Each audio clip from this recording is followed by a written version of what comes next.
Yeah, so fair question. First of all, injection wells are not new in the state of Florida. The type of well that probably everybody is aware of that we're pursuing right now with the department is a test well. So this is really an initial step for us to do some drilling, understand the geology better, and really prove out whether the concept works at that particular site. So, I mean, I wouldn't necessarily connect it in terms of like the incident that happened in Central Florida. What I would say is the reason we're looking at that as an option for disposal is because we are sensitive to the fact that we want to try and find other ways to keep nutrients out of surface water systems. So, if we have rainfall or if we have a facility to close, that could be an option for the industry to do that in a responsible way. So again, I just think, UIC is not, it's not a new technology. It's actually used in a widespread manner. And, again, the first step for us is to go through that exploratory well permitting, drill that well, test that well, and then there will be a second process to determine if we can get the operations permit from DEP. One final thought on UIC. I think everybody in the room is probably aware a well like that was installed at Piney Point. Recall the incident that happened a couple of years ago at that facility. That was a facility that was associated with a company that went bankrupt and literally walked away. And that all predated some of the kind of financial assurance requirements that the industry is required to have today, and really left the state and the county, Manatee County, kind of holding the bag.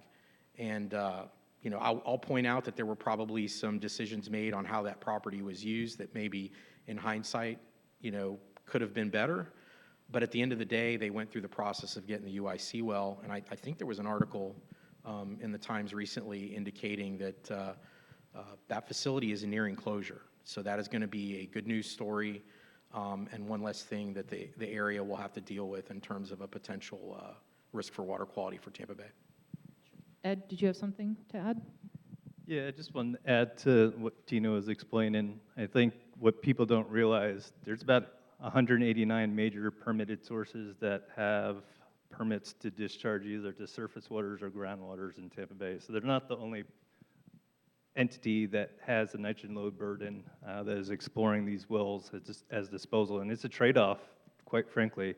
Those 189 permits represent municipal wastewater treatment plants. Those are the facilities that are treating everything that's going down the toilet when we flush our waters, to industrial facilities by the port. So each one of those facilities has now what's called an allocation or a piece of the pie that they're allowed to discharge to Tampa Bay.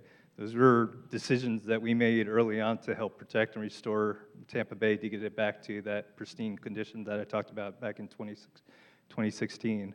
And a lot of that work has happened through the investments of those individual companies as well as governments to get us to a place back in 2016 where we had the most seagrasses we ever had on record. The questions now in terms of what to do with that water, it's not this or that. It's sort of the trade-offs that are going to occur with those ongoing activities that we have to think about and deal with as a community. And the best we can do, I think, as a collective is think about water holistically. These wastewater streams are a commodity that can be used for wetland hydration. They could be used for reuse, for irrigation, so that we don't have to rely on pumping water out of the ground from our drinking water supplies just to put it back on the earth to keep our grasses green.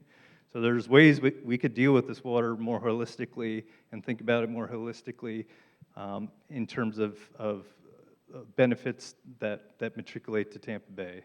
So those are the things that I think we need to have as community conversations. That's why Santino sits on our nitrogen management consortium as a co-chair representing the industry, is that we can't work in silos with one another. We have to deal with it. We're living in the space together, and we have to work together in order to deal with the waste that we produce from all the different activities. Individually, we're creating different sorts of waste streams that we have to deal with. industries are dealing with different sorts of waste streams that they have to deal with. But we need to start thinking holistically how better to use that water so that we're not just siloed into sort of these operations that don't benefit to all. So I'll add, just wanted to add that.